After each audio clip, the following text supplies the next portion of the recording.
பார்த்துங்க சார். சொல்லுங்க சார் நீங்கள் வந்து பேச்சில் வந்து எல்லாரையும் அடிப்பீங்கன்னு தெரியும். பட் ஆனால் மேடையிலையும் அதே மாதிரி தான் ஒரு ஸ்பீச் கொடுத்துருந்தீங்க. ஒரே மேடையில் இப்போ இருக்க சுச்சுவேஷனுக்கு கருணாநிதியும் தளபதியும் சேர்த்து வச்சு சொல்லியிருக்கீங்க. ஸோ இது இந்த மேடையில் அவர் தங்கர் பச்சன் ஆப்போசிட்டாக நிற்கிறாரு. இப்போ இதை சொல்லியிருக்கிறீங்க, இது அவருக்கு போயிருக்கோம்ல. இல்லை, அதில் உதயநிதியும் பாதி கூட சொல்லியிருக்கேன் பார்த்தீங்களா? உதயகுமார்னு உதயநிதியோட பாதியும் சொல்லியிருக்கேன். அதனால கருணாநிதி தளபதி உதயநிதியில பாதியும் சொல்லியிருக்கேன். நான் அப்படி பேசுனது எனக்கு ரொம்ப இன்ப நிதியா இருந்தது. சார் ஓப்பனிங்க நீங்க தங்கர் பச்சனுக்கு வெற்றிக்கு வாழ்த்துக்களும் சொல்லிட்டீங்க, அவர் தான் எம்பின்னு சொல்லியிருக்கீங்க. இங்கேயே பிரச்சாரத்தை ஆரம்பிச்சிட்டீங்க. உங்களை மாதிரி தேவயானி மேடம் அவருக்காக பிரச்சாரத்துக்கு, ஏன்னா இவ்வளவு பெரிய வெற்றி இன்னைக்கு மனசுல நிக்குது, நீங்க போவீங்களா பிரச்சாரத்துக்கு? நல்லா கேட்டீங்க சார். நன்றி இருக்கணும் சார், ஒருத்தருக்கு நன்றி இருக்கணும். நமக்கு இந்த மாதிரி ஒரு நல்ல நல்ல படங்கள், மறுமலர்ச்சி, காதல் கோட்டை, இதெல்லாம் நம்ம கொடுத்தவங்களுக்கு நம்ம பிரச்சாரம் போகணுமேங்கிற ஒரு நன்றி இருக்கணும். சொல்லுங்க பார்க்கலாம். பதில் சொல்லுங்க மேடம். சொல்லுங்க. அழகி, அதான் நான் சொல்ல வந்தது. ஒரு நல்ல கதையை எடுத்துக்கிட்டு, அதாவது ரொம்ப மிக யதார்த்தமாக இந்த மாதிரி கேள்விகள்லாம் வராத ஒரு கதையை எடுத்துட்டு ஜெயிக்கிறது சாதாரணமான விஷயம். ஆனால் இப்படி ஒரு கேள்வி உள்ளே இருக்கிறத 22 வருஷம் கழிச்சு அந்த ரகசியத்தை இப்போ தான் நான் சொல்கிறேன். முதல் மரியாதையில் எனக்கு ஒரு உண்மை தெரிஞ்சாகணும் மாதிரி இது வரைக்கும் உங்களுக்கு யாருக்குமே இந்த விஷயம் தெரியல. நான் சொல்றது வந்து அப்படி ஒரு உள்ளுக்குள்ள அப்படி ஒரு விஷயம் இருக்குது. எப்படி இருந்தாலும் ஒரு பொண்ணை கூட்டு போய் சந்தோஷமாக ஒரு குடிசை எடுத்து கொடுத்து ஒரு தையல் மிஷின் கொடுத்து அவளை வாழ வச்சிருக்கலாமே கௌரவமாக. எதுக்காக அவளை சீரழிக்கணும்? எதுக்காக இப்படி கஷ்டப்படுத்தணும்? இது என்னுடைய கேள்வி, வெறும் ஒரு கதாசிரியரா. அதுதான் நானும் சொல்கிறேன். உங்களுக்கு தெரியாமல் 22 வருஷமாக அதை மனசுக்குள்ளே பூட்டி வைக்கிற அளவுக்கு அந்த கதையை வெற்றி அடைய வச்சது அவருடைய திறமைன்னு சொல்கிறேன் நான். பார்த்துக்கணும் சார், நீங்கள் எப்படி பேசுவீங்கன்னு எல்லாருக்கும் தெரியும். இங்கே நீங்கள் எப்படி பேசுவீங்கன்னு எல்லாருக்கும் தெரியும். சின்ன வயசுலேயே நீங்கள் இப்படி தான் பேசியிருப்பீங்க. உண்மையிலே உங்களுக்கு எத்தனை காதல், அதே மாதிரி அந்த காதலியை பின்னால் நீங்கள் சந்திச்சிருக்கீங்களா? அப்போ உங்கள் மனநிலை எப்படி இருந்தது? நீங்கள் காதலியே எல்லாம் பாஸ்ட் டென்ஸில் சொல்கிறீங்க. தேவி எனக்கு புரிஞ்சவங்க சிரிச்சாங்க பாருங்க. காதலி ஏதோ முந்தி நடந்த ஒரு கதை மாதிரி இப்போ சொல்லிட்டு இருக்கீங்க. அப்புறம் நீங்கள் எப்படி பேசுவீங்கன்னு எனக்கு தெரியும் அப்படின்னோடனே, நேற்று எங்கள் ஆஃபீஸில் நடந்த ஒரு விஷயம் நான் சொன்னேன். இன்னைக்கு சாயங்காலம் 6 மணிக்கு ராமசாமின்னு ஒருத்தர் வருவார் அப்படின்னு சொன்னேன். அதை ஒரு பையன் நோட் பண்ணிட்டான். 6 மணிக்கு ராமசாமி, வர ஒரு பேர் ராமசாமி அப்படி எழுதி முடிச்சோன்னா, அப்புறம் சார் அப்படின்னா வராத ஒரு பேர் கிருஷ்ணசாமி அப்படின்னா, வராத ஒரு பேர் கிருஷ்ணசாமி அப்படின்னா, சார் வராத ஒரு பேர் அப்படின்னா கிருஷ்ணசாமி அப்படின்னு எழுதிட்டாப்ல. சொல்றது புரியுதா?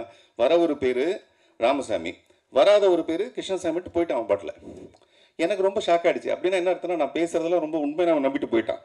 அந்த மாதிரி இந்த பேச்சு திறமை மட்டும் இருந்ததுன்னு வச்சிங்களேன், நிறைய காதல் வரும். பேச்சு திறமையும் ஒரு காரணம். அப்புறம் பழைய காதலியை பார்த்தா எப்படி இருக்கும்னா, இப்போ நம்ம நந்திதா தாஸ், அதுதான் சொல்கிறேன், நந்திதா தாஸ் அங்கே ரோட்டோரத்தில் பார்க்கும்போது என்னவா இருந்ததோ அந்த மாதிரி பல சந்தர்ப்பங்கள் எனக்கு ஏற்பட்டிருக்கு. இன்னும் நிறைய மாதிரி ஏற்படணும்னு ஆசைப்படுறேன். உண்மையிலேயே என்னுடைய அடுத்த புத்தகத்தோட பேர் வந்து வழிநடுக காதல் பூக்கும். வழிநடுக காதல் பூக்கும். காதலுங்கிறது ஒரே ஒரு தடவை வந்துட்டுலாம் போயிடாது. காதல் வந்துக்கிட்டே இருக்கும். பட் அதை ரிசீவ் பண்ணுற அளவுக்கு நம்ம இருக்கணும், ரெடியாக இருக்கணும். உண்மையிலேயே உங்களுக்கு எத்தனை காதல் தான் சார் உங்களுக்கு சின்ன வயசுலேருந்து இப்போ வரைக்கும் வச்சுக்கோங்க? அது நான் வந்து என்னுடைய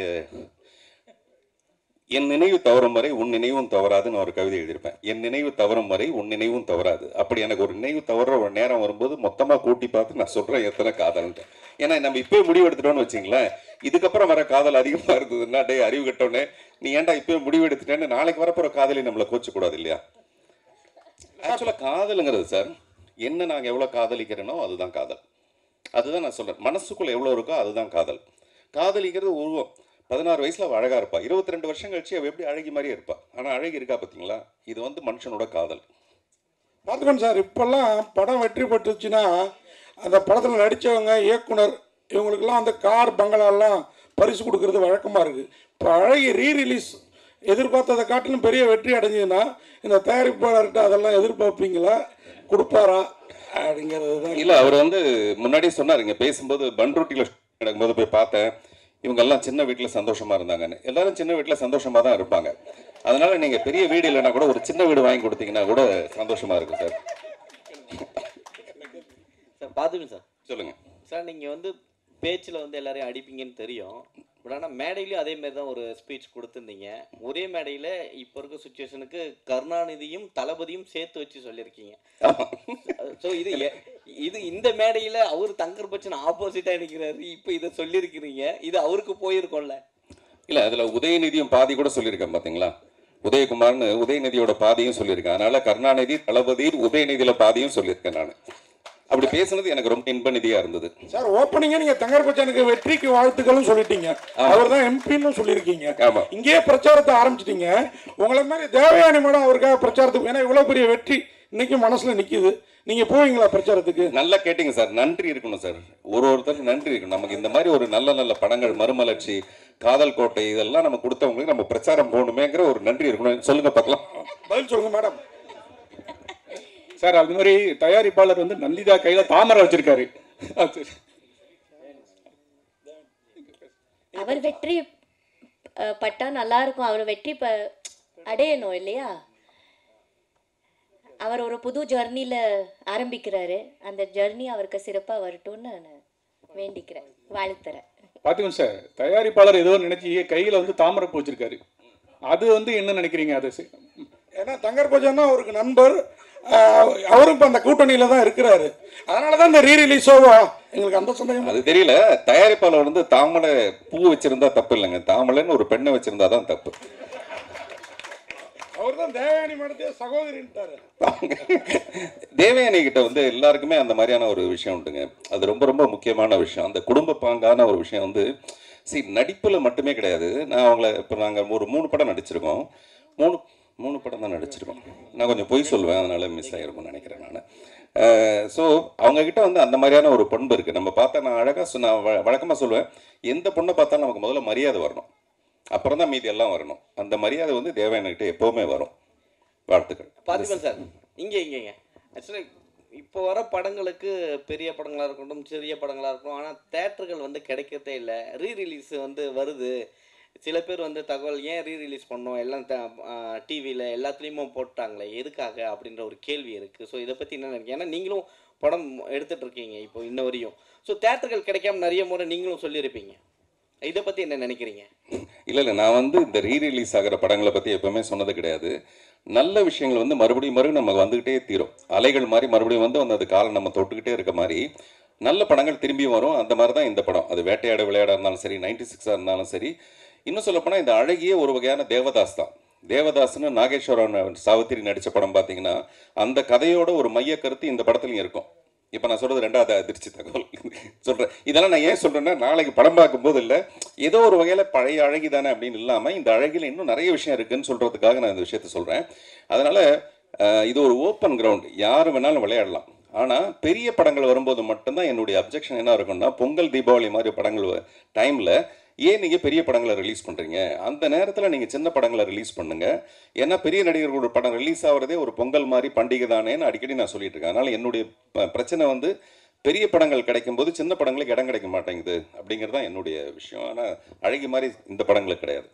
தேவயானி மேடம், லாஸ்ட்டாக ஒரு கொஸ்டின் மேடம். நீங்கள் வந்து இப்போ கேட்டீங்க, நீங்களே முடிவு பண்ணிட்டீங்க. இல்லை அதை முடிக்கட்டும், இல்லை மற்றவங்களுக்கு கேட்கட்டும். மேடம், இந்த படம் வந்து அழகி இப்போ வந்து ரீரிலீஸ் பண்ணியிருக்காங்க. ஒருவேளை ரீமேக் இல்லை பார்த்திபன் சார் எல்லாரும் சொல்கிற மாதிரி பார்ட் 2 எடுத்தா நீங்கள் அதில் அந்த வளர்மதி கேரக்டர் பண்ணுவீங்களா இல்லை தனம் கேரக்டர்? ஏன்னா பார்த்திபன் சார் இவ்வளோ விளக்கம் கொடுத்துட்டாரு, காதலியோட மனைவி தான் புரிஞ்சுக்கிட்டவங்க அப்படின்லாம் சொல்லி. நீங்கள் இப்போ விரும்புகிறது நந்திதா கேரக்டர் விரும்புவீங்களா திருப்பி இப்போ பண்ணுறப்ப, இல்லை உங்கள் கேரக்டரை திருப்பி பண்ணணும்னு நினைப்பீங்க? முதல்ல சார் சொல்லட்டும், அவர் பண்ணுறாருன்னா இல்லையா? அவர் முதல்ல ரெடி பண்ணணும் இல்லையா? கதை ரெடி ஆகணும். கதை ரெடியாக இருக்குதா, டைரக்டர் வரட்டும் சொல்லட்டும். முதல்ல சார் தயாரிக்கணுமே. அவர் தயாரிச்சா அதுக்கப்புறம் நான் கதை கேட்பேன், என்ன சொல்கிறாரு பார்க்கலாம், அப்புறம் உங்களுக்கு தகவல் வந்துடும். கரெக்டா? இல்லை, பிரச்சனை வந்து ஒரு தயாரிச்சுன்னா அவங்க சண்முகமாக கூட நடிப்பாங்க, நான் வளர்மதியாக கூட நடிப்பேன். அதனால பிரச்சனை வந்து அவர் தயாரிக்கணும், அவ்வளோதான். இப்போ நாங்கள் பாருங்க 2 பக்கம் ப்ரெஷர் கொடுத்து அவங்க வீட்டில் மறுபடியும் சொல்லி எப்படியாவது அழகிட்டு ஆரம்பிச்சிருங்க அப்படின்னு சொல்கிறோம். சொல்லுங்க. புதிய பாதை வந்து அது ரீரிலீஸாக இல்லாமல் அகெயின் மறுபடியும் அதே படத்தை நான் பண்ண போகிறேன். மறுபடியும் ஒரு பெரிய உலக அதிசயம் ரீமேக்னா மறுபடியும் 33 வருஷம் கழிச்சு நானே ஹீரோவாக நடித்து அந்த படத்தை பண்ண போகிறேன். அந்த படத்தோட பேர் டார்க் வெப்னு பேர். ஒரு ஆங்கிலம் டார்க் வெப்னு பேர். அது இந்த படம் இப்போ என்னுடைய டீன்ஸ் படம் ரிலீஸ் ஆனதுக்கப்புறம் அந்த படத்துக்கான வேலையை ஆரம்பிப்பேன். தேவயானி மேடம், இந்த படம் வந்து 22 வருஷம் ஆயிட்டு. இந்த பையங்கள்லாம் இவ்வளவு வளர்ந்துட்டாங்க. ஆனால் நீங்கள் அந்த பாரதியில் பார்த்த செல்லம்மா மாதிரி, இந்த அழகியில் பார்த்த வளர்மதி மாதிரி அப்படி இருக்கீங்களா? உண்மையான அழகியா? என்ன சாப்பிட்றீங்க, என்ன எக்ஸசைஸ் பண்ணுவீங்க, கொஞ்சம் அந்த மாதிரி சொல்லுங்களேன். அது ராஜகுமாரனுடைய சமையல், அது அந்த மாதிரி இளமையாகவே வச்சுருக்கேன் அவங்கள. எல்லாமே கடவுளோட அனுகிரகம் தான் நினைக்கிறேன். அப்புறம் உங்கள் எல்லாரோட அன்பு, உங்கள் எல்லாரோட ஆசீர்வாதத்தினால அப்படி இருக்கிறேன்னு என்னவோ, என்னோட அப்பா அம்மாவோட ஆசீர்வாதத்தினால இருக்கிறேன். ஸோ இட்ஸ் காட்ஸ் கிஃப்ட்னு நினைக்கிறேன். So I have to work இல்லையா? இன்னும் நிறைய எனக்கு பண்ண வேண்டியது இருக்குது, இன்னும் நிறைய நடிக்க வேண்டியது ஆசையாக இருக்குது. ஸோ இப்படி இருந்தால் தானே அதை அச்சீவ் பண்ண முடியும். இன்னும் நிறைய கதாபாத்திரங்கள் பண்ணணும், இன்னும் சினிமாவில் இன்னும் நிறைய சாதிக்கணும்னு ஆசைப்படுறேன். அதனால் கடவுள் எனக்கு வந்து இதே ஹாப்பினஸோட இப்படியே சந்தோஷமாக. தேவயானையோட புற அழகை விட அக அழகு வந்து நான் ரொம்ப நேசிக்கிறேன். ஏன்னா ஒரு கதாநாயகா நடித்து பரபரப்பாக இருந்து அதுக்கப்புறம் அப்படியே போய் ஒரு ஸ்கூலில் போய் ஒரு டீச்சராக அவங்க இருந்த ஒரு தருணம் இருக்குது பார்த்தீங்களா? அது வந்து ஹேட்ஸ் ஆஃப் டு யூ. அது வந்து யாருக்கும் அவ்வளோ சீக்கிரமாக, நீங்கள் சராசரி நடிகைகளுக்கே அப்படி ஒரு எண்ணம் வரவே வராது. அவங்க இன்னும் அந்த மேக்கப்பை கலைக்கவே மாட்டாங்க, அதுலேருந்து அந்த கிரீடத்தை இறக்கவே மாட்டாங்க. அதுலேருந்து ஒரு சமநிலைக்கு போய் சாதாரணமாக ஒரு டீச்சராக ஒர்க் பண்ண ஒரு விஷயம் இருக்குது பார்த்தீங்களா? அது இன்னும் என் மனசுக்குள்ளே அவங்கள பேரழகியாக காமிச்சிட்ருக்கு, அழகி இல்லை. தளபதி சார், உங்களுக்கு ஒரு கேள்வி. நீங்கள் வந்து உண்மையாக பேசுனீங்க, ரொம்ப நல்லா இருந்தது, ரொம்ப நேரம் பேசுனீங்க. ஆனால் இப்போ ஷார்ட்டாக பதில் சொல்லிட்டுங்க. நீங்கள் தான் அந்த தவறை செய்ததா? ஏன்னா எனக்கெல்லாம் 22 வருஷத்துக்கு முன்னாடி ப்ரெஸ், அப்பயும் மீடியாவில் தான் இருந்தேன்.